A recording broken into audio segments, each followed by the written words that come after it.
Assalamu alaikum and welcome back. So today is lecture number 20, right? आपने thumbnail तो देखा होगा. So if you are someone तो आप कि who is following us तो आपको पता होगा कि हम जो आपका मैथ का सिलेबस है उसको डिकोड करने वाले हैं, उसको सॉल्व करने वाले हैं.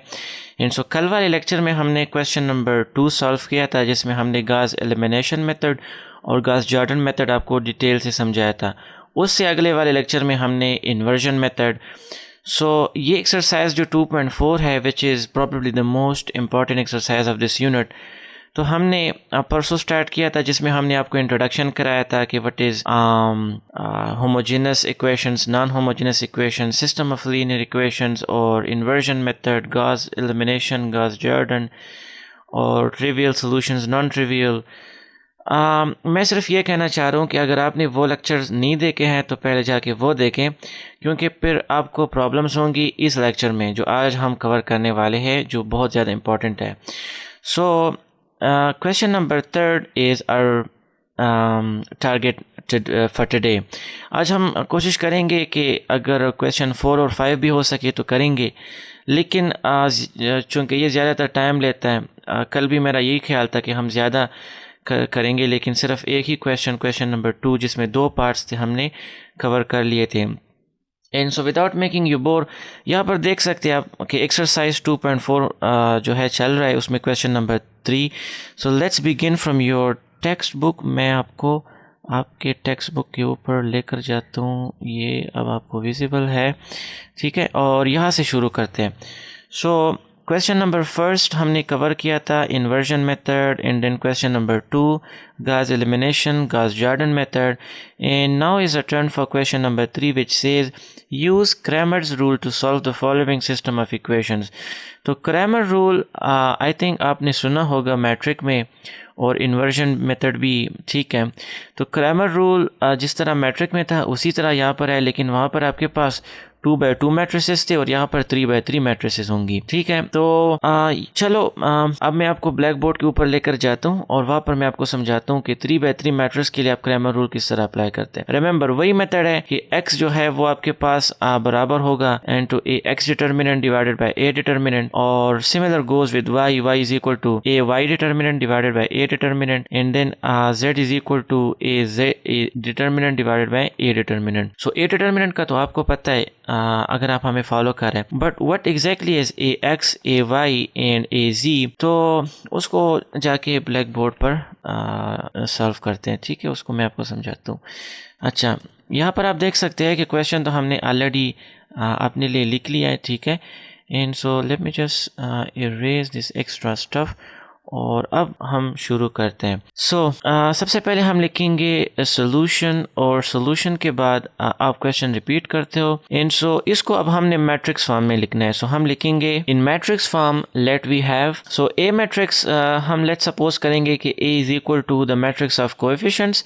तो मैट्रिक्स ऑफ कोएफिशिएंट इज, यहाँ पर देखें आपके पास 1 मौजूद है, ठीक है. यहाँ पर y का जो कोएफिशिएंट है तो वो -2 है, तो x के लिए आपके पास 1, y के लिए आपके पास -2. So but remember this these are linear system of linear equations, system of non-homogeneous linear equations with 3 variables. 3 variables क्यों? क्योंकि यहाँ पर आप देख सकते हैं कि z भी यूज़ हुआ है. यहाँ पर तो सिर्फ x और y आपको दिख रहा है, लेकिन नीचे आप देखें तो z भी यूज़ हुआ है, तो इसका मतलब है x, y, z 3 variables use हुए हैं. तो यहाँ पर भी हमारे पास 3 कॉलम्स होंगी, एक आपके पास x के लिए, एक आपके पास y और एक आपके पास z के लिए.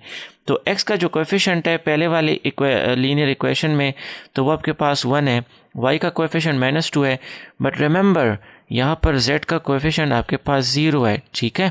सो 0z तो लोग लिखते नहीं है, तो यहाँ पर हम लिखेंगे 0. यहाँ पर आपके पास x का कोएफिशिएंट 3, y का आपके पास 1 है, but remember the same is यहाँ पर आपके पास z का कोएफिशिएंट 0 है. अब यहाँ पर x का कोएफिशिएंट 2, z का कोएफिशिएंट जो है हम 3rd कॉलम में लिखेंगे, ठीक है. Do not confuse your self कि आप z का जो कोएफिशिएंट यहाँ पर 1 है वो यहाँ पर लिखो, तो फिर क्वेश्चन गलत हो जाता है. z का कोएफिशिएंट जो 1 है उसको हम यहाँ पर लिखेंगे. यहाँ पर आपके पास बीच में 0y मौजूद है, सो y का कोएफिशिएंट यहाँ पर 0 है, ठीक है। So this is the matrix of coefficients called A matrix.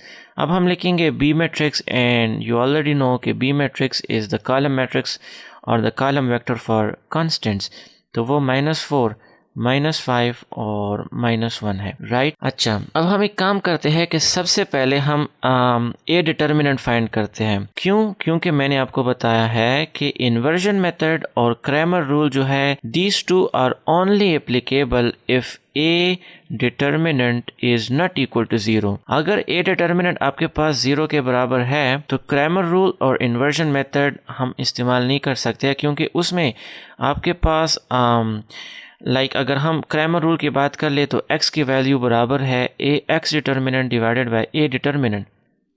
तो यहाँ पर ए डिटर्मिनेंट चूँकि 0 आएगा, तो फिर 0 अगर हम यहाँ पर पुट कर ले तो फिर ये बनेगा A X determinant divided by 0 in anything divided by 0 is infinity, तो वो नॉट अनडिफाइंड है। And this is the reason कि Cramer rule is only applicable if A determinant is equal to 0। और इन्वर्जन मेथड में भी चूंकि आप वहाँ पर ए इन्वर्स फाइंड करते हो तो वो adjoint of A divided by A determinant के बराबर है। So again divided by A determinant आ गया ना। सो अगर ए डिटर्मिनेंट 0 है तो यहाँ पर भी आपके पास नॉट डिफाइंड आएगा। तो इस वजह से मैं रिपीट करता हूँ क्योंकि ये क्वेश्चन ईटा टेस्ट में भी बार बार आता है। So Cramer rule in inversion method is only applicable if A determinant is equal to not 0, ठीक है। अगर ये नॉन सिंगुलर हो तो फिर एप्लीकेबल है। एनीवे जस्ट ये आपको समझाने के लिए था, मैं इसको अभी रेस करता हूँ और हम शुरू करते हैं। तो सबसे पहले हम ए डिटर्मिनेंट फाइंड करेंगे। बाद में इसलिए नहीं क्योंकि अगर आप बहुत सारे स्टेप्स कर लेते हो तो आपका तो एटलीस्ट 5-10 मिनट तो ख़त्म हो जाएंगे ना, यूज़ हो जाएंगे। तो एग्जाम में तो इतना टाइम नहीं होता, और बाद में जब आप ए डिटर्मिनेंट फाइंड करोगे तो आपको पता चलेगा कि ये तो 0 के बराबर है। तो फिर आप आखिर में जब लिखो कि Cramer rule is not applicable here, तो पहले क्यों नहीं। तो सबसे पहले हम ए डिटर्मिनेंट फाइंड कर लेंगे कि now A determinant is equal to, आपके पास ये matrix 1 -2 0 and then 3 1 0 and then 2 0 1। So यहाँ पर हम लिख लेंगे कि इसको एक्सपेंड कर लो किस चीज़ पे, एक्सपेंड बाय R1। पर ठहरो ज़रा, इसको अगर हम R1 पे एक्सपेंड करें तो यहाँ पर दो नॉन वो है 0 एलिमेंट्स है, तो हमारे पास 2 स्टेप्स फिर करने पड़ेंगे। R2 पे करें तो भी 2, R3 पे करें तो भी 2। लेकिन अगर आप कॉलम 3rd नंबर देखें, 3rd नंबर कॉलम में सिर्फ एक नॉन 0 एलिमेंट है, तो सिर्फ एक एलिमेंट ही को यूज़ करके हम इसको एक्सपेंड कर सकते हैं। तो एक्सपेंड बाय C1 हम लिख लेंगे कि इसको C1 पे एक्सपेंड कर लो। C1 कहाँ से आ गया, C3 कॉलम नंबर 3rd पे इसको एक्सपेंड कर लो। सो हम लिखेंगे A determinant is now equals to, so यहाँ पर जो आपके पास ये 1 है, so this is at the position of A 3 ठीक है। ए थर्ड पोजीशन पर है, like 3rd row and 3rd column. तो इसको अगर मैं एक्सपेंड कर लूँ सिर्फ 1 पे, ये जीरोज और जीरोज रहने दे, सो मैं लिखूंगा +1, क्योंकि यहाँ पर ये थर्ड पोजीशन पर है, तो थर्ड मीन्स 6 और -1 टू द पावर E1 मतलब 6 इज +1, तो यहाँ पर +1। I hope if you are someone कि आप मुझे फॉलो करें तो आपको ये पता होगा कि यहाँ पर प्लस आएगा। And so the minor of elements will become, यहाँ पर अगर मैं इस एलिमेंट के लिए करना चाहूँ, ठीक है, तो ये और ये 4 हमारे पास माइनर ऑफ एलिमेंट्स आ गए, 1 -2 3 और 1, राइट। सो अब मैं अगर इसको एक्सपेंड करूं तो ये आपके पास बनेगा इक्वल्स टू ये 1 अपनी जगह, एंड 1 1s are 1 और एक माइनस आपके पास फार्मूला के अंदर है और एक माइनस ये आ गया, 2 3s are 6। So this is the same is that determinant which you used to do in your matrix. अब 2/2 आ गए ना, तो ये दोनों मल्टीप्लाई कर लो, प्रिंसिपल एक्सिस और नॉन प्रिंसिपल, तो बीच में आपके पास माइनस लगता है। तो ये this extra step is for those students के जो अब नए आए हैं। एनीवे 1 और minus is plus, 1 + 6 = 7 and 7 is not equal to 0। बहुत अच्छा हो गया। अब हम यहाँ पर लिखेंगे कि क्रैमर रूल जो है, क्रैमर रूल एप्लीकेबल, वो यहाँ पर एप्लीकेबल है, ठीक है। आप यहाँ पर लिखो या ना लिखो लेकिन अच्छा रहेगा। So Cramer rule is applicable now, क्योंकि 7 इज़ नॉट इक्वल टू 0, मतलब ये जो है वो नॉन सिंगुलर है, 0 के बराबर नहीं है। Let me just draw a line, ठीक है, और अब हम यहाँ पर आगे करते हैं। सो इससे आगे अब हम लिखेंगे एक्स वाई और जी के जो हमारे पास इक्वेशन मौजूद है तो उसको हम यहाँ पर लिखेंगे। ठीक है, तो मैं लिखता हूँ कि now according to Cramer rule we know that आपके पास जो अगर आपने मैट्रिक में पढ़ा है तो x की जो वैल्यू होती है so that is equals to A X determinant divided by A determinant, right. तो इसको मैं एक इक्वेशन का नाम देता हूँ लाइक स्मॉल ए, ठीक है। और फिर मैं लिखता हूँ उसको कि आपके पास जो y है so that is equals to A Y determinant divided by A determinant, right. तो इसको अब मैं नाम देता हूँ इक्वेशन कहता हूँ इक्वेशन नंबर स्मॉल बी। और फिर अगर सिमिलर हम उसके लिए कर लें z के लिए तो z is equal to A Z determinant divided by A determinant, right. तो वो आपके पास बराबर है किस चीज़ का, एक सी, हम उसको स्मॉल सी इक्वेशन कह लेंगे क्योंकि बाद में इसको हमने कॉल करना है तो उस वजह से इसको नाम देना ज़रूरी है। Anyway let's move on. अब हम सबसे पहले ए एक्स डिटर्मिनेंट फाइंड करेंगे, फिर ए वाई, फिर A Z. But what exactly is A X matrix? तो ए एक्स मैट्रिक्स इज, यहाँ पर अगर आप लिखो कि if x is equal to a x determinant divided by a determinant and y is equal to this and z is equal to this, so where आपके पास ये जो a x है this a x matrix is equals to, अगर आप एक काम करें कि ये जो आपके पास x वाला पोजीशन है यहाँ पर and this is y position and this is z column, right. x column, y column, z column. तो इस x कॉलम पे अगर आप ये जो b मैट्रिक्स है इसको अगर आप लिख लो तो वो आपका ए एक्स मैट्रिक्स होता है। और इसका कॉन्सेप्ट और डिराइवेशन इंट्रोडक्शन सेक्शन में मौजूद है, वहाँ पर देख सकते हो, वो फिर कभी हम एक्सप्लेन कर लेंगे। लेकिन for time being a X matrix is a matrix के जहाँ पर आप जो एक्स है उसको जो मतलब C1 है कॉलम नंबर 1, उस कॉलम नंबर 1 को अगर आप ये कॉलम नंबर 1 है, राइट। इस कॉलम नंबर 1 को अगर आप रिप्लेस कर लो बाय दिस बी मैट्रिक्स तो यहाँ पर हम लिख भी सकते हैं कि replace C1 bye B matrix, ठीक है। तो रीज़न दे देंगे कि C1 जो कॉलम है उसको आप इस बी मैट्रिक्स से रिप्लेस कर लो। तो यहाँ पर हम लिखेंगे C1 की जगह -4 इस ए मैट्रिक्स में, राइट, एंड देन 3 और 2, और बाकी आपके पास ये कॉलम और ये कॉलम सेम उसी तरह रहेगा। सो -2 1 0 एंड 0 0 0। 0 0 0 कहाँ से आ गया? दिस इज 1, यहाँ पर तो मैंने सी लिखा है 1, यहाँ पर 0 है, फिर दिस इज 1। चलो आई होप कि आप अब ठीक होगा। यहाँ पर 1 है, राइट, यहाँ पर तो मैंने 1 लिखा है, बस यहाँ पर 0 कहाँ से आ गया? This is 1, right. वेल यहाँ पर अब मैं लिखूंगा 0 0 1 0 0 and 1। So this is A X determinant, right. अब मैं सिमिलरली अगर लिखूं ए वाई जो मैट्रिक्स आपका बनेगा तो वो भी सेम इसी तरह का मैट्रिक्स होगा, लेकिन जो वाई कॉलम है जो मतलब C2 कॉलम है इसकी जगह हम ये लिख लेंगे, ठीक है, बी मैट्रिक्स। तो यहाँ पर मैं रीज़न लिख लूँगा कि आप रिप्लेस कर दो किस चीज़ को, C2 by B matrix. B matrix जो है C2 की जगह आप लिख लो। तो यहाँ पर C2 की जगह मैं लिख लूँगा this -4 and then -5। Oh my goodness, ये कहाँ से आ गया? दिस -4, दिस इज -4 -5, ये मैं क्या कर रहा हूँ? -5 और यहाँ पर -1 है। -4 तो मैंने यहाँ से लिखा, लेकिन 3 और 2 फिर बाद में दोबारा लिखा। You must be shouting, you must be yelling on me, but खैर है, ये कभी कभार होता है। सो -4 -5 एंड देन -1, राइट। -4 -5 -1 आपने C2 की जगह लिखा और बाकी C1 और C3 उसी तरह। सो C1 इज़ 1 3 2 1 3 2 एंड देन वो आपके पास है दिस वन 0 0 एंड 1। सिमिलरली अब आपके पास अगर आप देखें तो जो ए जेड मैट्रिक्स होगा तो वो भी इसी तरह होगा, लेकिन आप यहाँ पर क्या करते हो कि आप रिप्लेस करोगे C3 कॉलम नंबर 3 जो वाई जेड पोजीशन है बाय बी मैट्रिक्स से आप उसको रिप्लेस कर लोगे। तो यहाँ पर मैं लिख लूँगा सबसे पहले -4 जो बी मैट्रिक्स है, -5 एंड देन -1, राइट।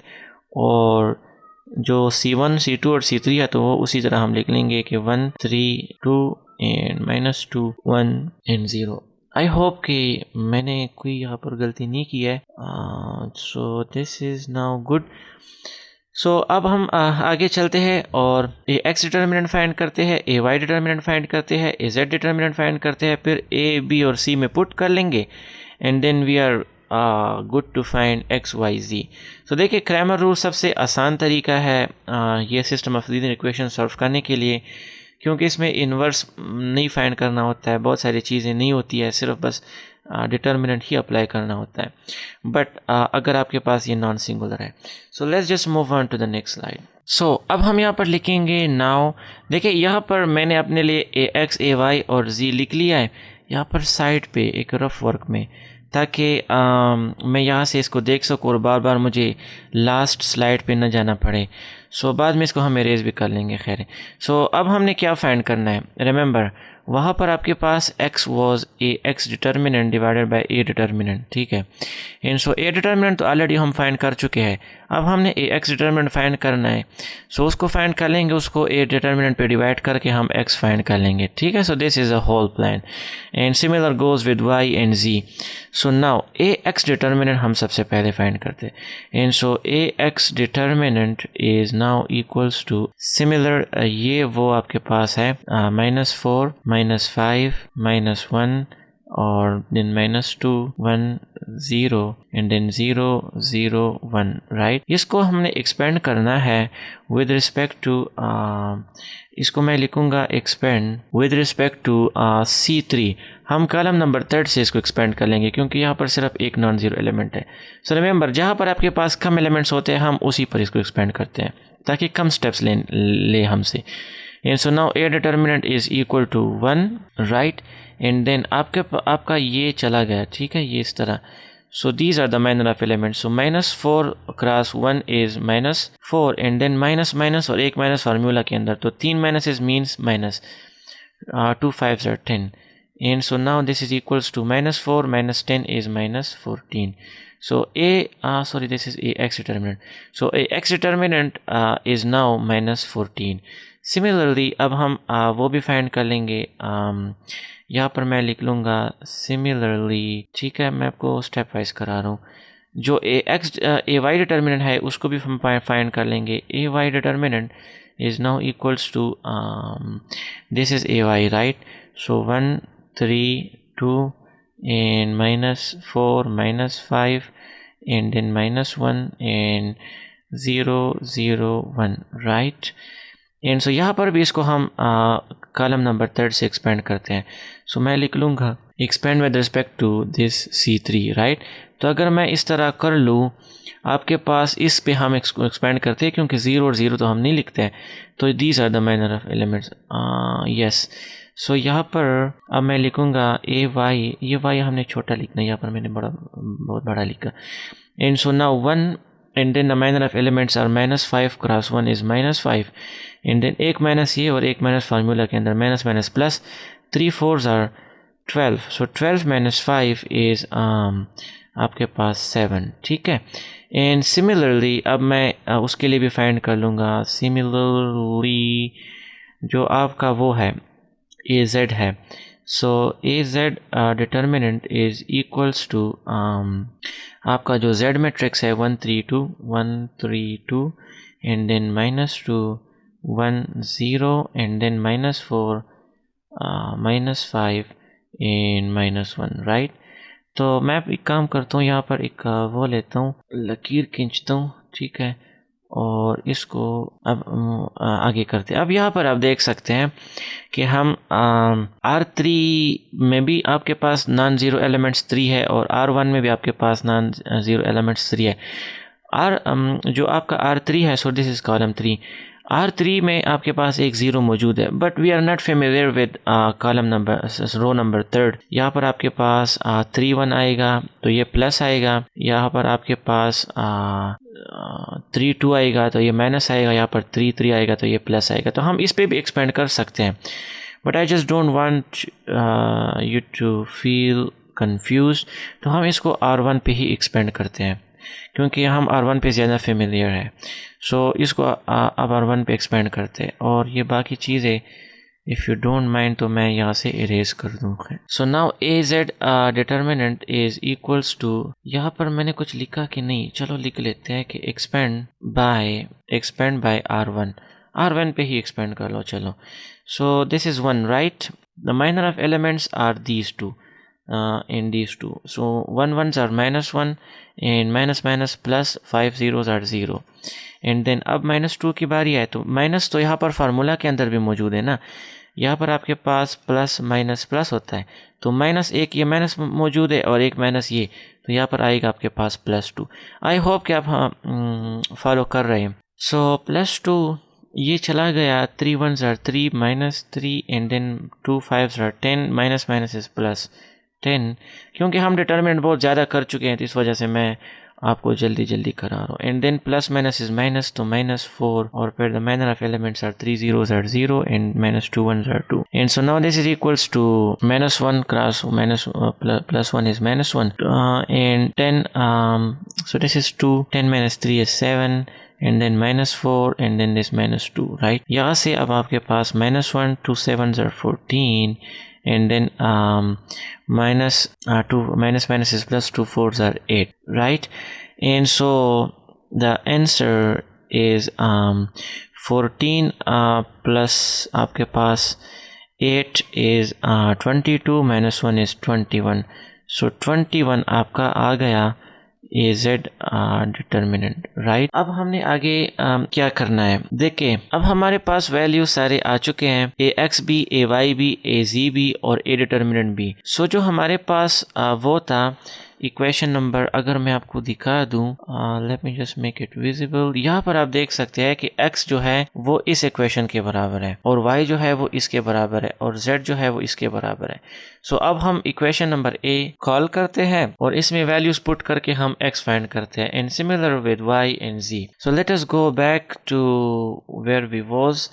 यहाँ पर अब मैं लिखूंगा इक्वेशन नाउ पुट वैल्यूज, या एक और चीज़ मैं लिखूंगा, या तो मैं लिखूँ put values into equation number A, और या मैं लिखूँ नाउ इक्वेशन नंबर A जो है दैट इम्प्लाइज दैट कि आपके पास x जो है, लेट मी, कि आपके पास जो x है so that is equals to AX determinant divide by A determinant. So AX determinant आपके पास -14 है, एंड देन A डिटर्मिनेंट अगर आपको याद हो तो वो 7 आया था, एंड सो 7 2s are -14, तो -2 आपके पास x की वैल्यू आ गई, राइट? सिमिलरली अगर हम इक्वेशन नंबर B कॉल कर ले कि equation number B implies that y is equal to AY determinant, तो AY डिटर्मिनेंट आपके पास क्या है, 7 है, और A डिटर्मिनेंट आपके पास भी 7 है, सो 7 कैंसिल होके आपके पास 1 है। आई होप कि आप समझ रहे होंगे ना। देखिए x की वैल्यू वहां पर जो थी तो वो थी AX determinant divided by A determinant, जिसको हमने इक्वेशन नंबर A कहा था, और y की वैल्यू आपके पास थी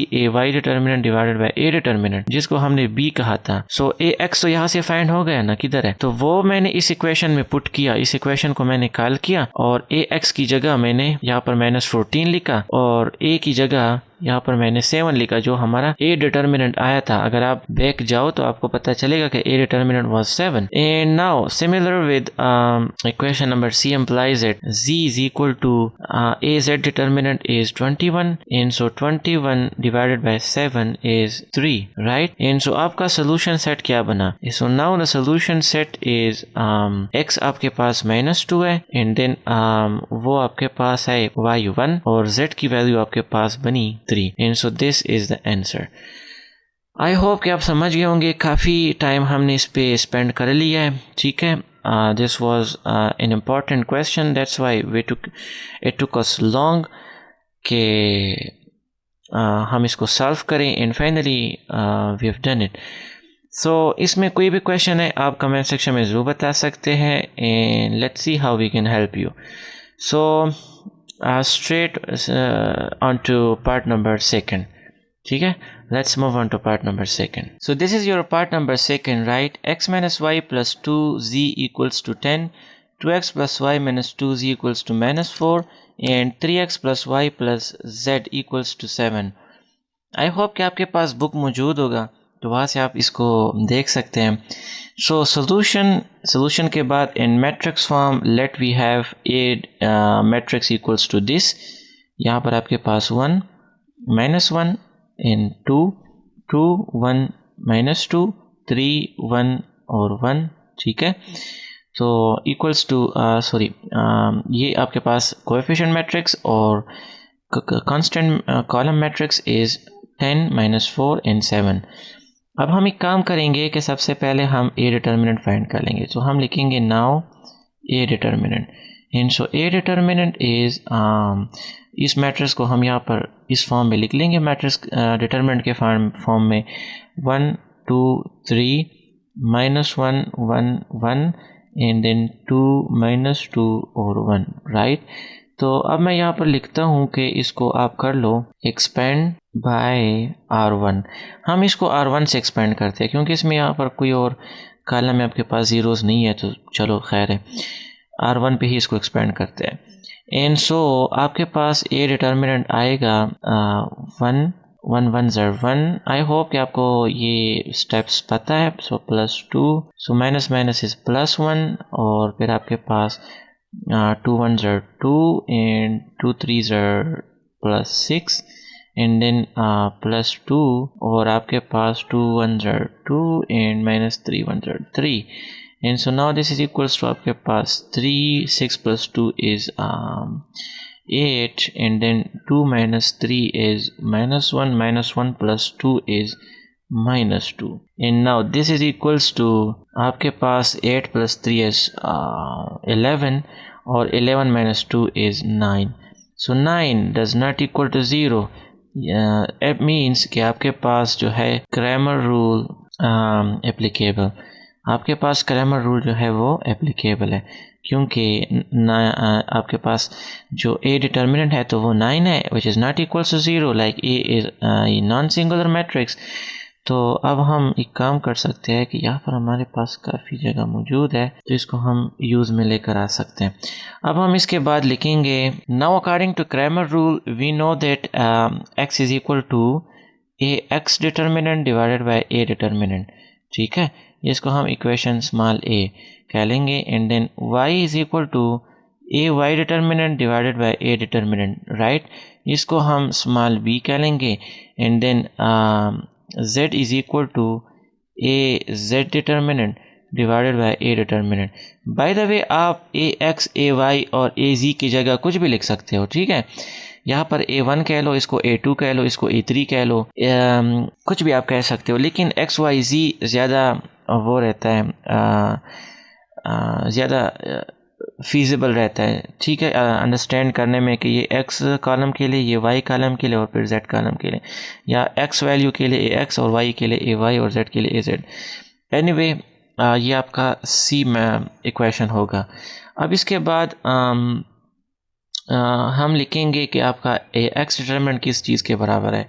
एंड सो हम लिखेंगे where A X is equal to, जो ए एक्स मैट्रिक्स होगा तो वो आपका, अगर हम इस बी मैट्रिक्स को एक्स कॉलम की जगह लिखें, ठीक है, C1 की जगह लिखें, तो हम यहाँ पर लिखेंगे 10 -4 एंड देन 7 और फिर ये दोनों सेम उसी तरह। सो -1 1 1 2 -2 और 1 सेम उसी तरह। अब सिमिलरली आपके पास जो ए वाई मैट्रिक्स होगा तो वो कुछ इस तरह होगा कि आपका जो ये बी मैट्रिक्स है तो उसको हम C2 की जगह लिख लेंगे। एंड सो जस्ट मैं कलर चेंज कर देता हूँ इसके लिए। यहाँ पर मैं लिख लूँगा 10 -4 और 7 और बाकी ये दोनों जो है सेम उसी तरह हम यहाँ पर लिख लेंगे। सो this is it. Now similarly यहाँ पर अगर मैं लिखूँ ए जेड इज़ इक्वल टू, ये मैट्रिक्स आपके पास, अगर ये बी मैट्रिक्स मैं C3 की जगह लिखूँ तो यहाँ पर मैं C3 की जगह इसको लिखूँगा 10 -4 एंड 7 और बाकी ये दोनों कॉलम्स जो है सेम उसी तरह। So this is it, right. अभी काम करते हैं कि हम now we are ready to find A X determinant, A Y determinant and A Z determinant. So let me just I think मुझे अब अगले स्लाइड पे जाना चाहिए। So let's move on to the next slide. अब हम यहाँ पर कहेंगे कि नाउ जो ए एक्स डिटर्मिनेंट है तो सबसे पहले हम उसको फाइंड कर लेंगे। So now A X determinant is equal to, देखिए ए एक्स मैं यहाँ पर अपने लिए लिख चुका हूँ ताकि मुझे यहाँ पर लिखने में आसानी हो। सो 10 - 4 और 7 और -1 1 1 और 2 -2 1 राइट। तो अब इसका मैं डिटर्मिनेंट फाइंड करूँगा। तो यहाँ पर मैं लिखूँगा कि इसको आप एक्सपेंड कर लो, expand with respect to R1 right. So यहाँ पर अभी आपके पास बनेगा A X is equal to 10 right, and then 1 1s are 1 and minus minus is plus, 2 1s are 2, so plus 2 right, and then minus minus is plus, plus 1 और ये वो हो के आपके पास -4 and minus minus is plus, 2 7s are 14 and then आपके पास plus 2 right, so plus 2 और -4 -7 right. तो ये अब आपके पास बनेगा आगे अगर मैं इसको करूं तो देखिए 2 + 1 is 3, ठीक है, ये दोनों आपके पास 3 बनेगा एंड 3 को अगर आप 10 से मल्टीप्लाई करो तो आपके पास बनता है 30। 14 में से आप 4 माइनस कर लो तो 10 को आप 1 से मल्टीप्लाई करो तो आपके पास आएगा ये आपके पास आएगा आसान है ना, बस ये 10 ही आएगा ना, मैं क्यों उसने सोच रहा हूँ। अच्छा यहाँ पर -4 -7 तो आपके पास बनेगा -11, ठीक है, और -11 को अगर आप +2 से ज़रब दो तो आपके पास बनेगा ये -22 and then now 30 + 10 is 40, 40 - 22 is 18 right. So A X determinant is 18। इसको मैं ज़रा अंडरलाइन कर लूँ ताकि फिर हमें देखने में आसानी हो। नाउ सिमिलरली अब हम उसके लिए करते हैं ए वाई डिटर्मिनेंट के लिए, ठीक है। So A Y determinant is now equals to आपके पास ये जो ए वाई मैट्रिक्स है इसको मैं यहाँ पर लिख लेता हूँ 1। सो दिस इज इट। इसको मैं भी R1 से एक्सपेंड करता हूँ तो यहाँ पर मैं लिखूँगा ए वाई डिटर्मिनेंट इक्वल्स टू 1, ठीक है, एंड देन -4 और minus minus is plus, so plus 2 7s are 14 right. तो यहाँ पर मैं अब लिखूँगा +14, ठीक है, एंड देन यहाँ पर आपके पास -10 हो गया, ठीक है, ये ख़त्म हो के 2 1s are 2 and minus minus is plus, 2 3s are 6, so +6 right. और यहाँ पर अब रहता है +2 एंड सो +2 ये ख़त्म हो के 2 7s are 14 and minus minus is plus, 3 4s are 12 right, and now this is equals to ये आपके पास बनता है 10 and 10 1s are 10। यहाँ पर आपके पास है minus, so 2 + 6 is 8, 8 multiplied by -10 is -80 and then 14 + 12 is आपके पास 26 ये बनता है और 26 को अगर आप 2 से मल्टीप्लाई कर लो so 2 6s are 12 and 2 2s are 4 एक 5, so ये आपके पास बनेगा 52 + 52 right, and so now 52 + 10 is 62 and 62 - 80 is -18, ठीक है। तो ये आपके पास आ गया a y की value. So now let me just make some space available और इससे आगे अब मैं इसको वो करता हूँ, सॉरी AZ रहने देता हूँ फ़िलहाल, मैं ये बाकी सारी जो है इसको इरेज कर देता हूँ, ठीक है। इन सो नाउ अब हम यहाँ पर एक लकीर खींचेंगे क्योंकि हमारे पास एक जगह अवेलेबल है और यहाँ पर अब मैं AZ के लिए भी सेम उसी तरह कर देता हूँ। So AZ determinant is now equals to 1 2 3 1 2 3 -1 1 1 -1 1 1 और 10 -4 और 7, दिस इज इट राइट। अब मैं इसको भी एक्सपेंड करता हूँ, यहाँ पर लिख देता हूँ कि एक्सपेंड बाय R1, इसको भी R1 से हम एक्सपेंड करते हैं, ठीक है।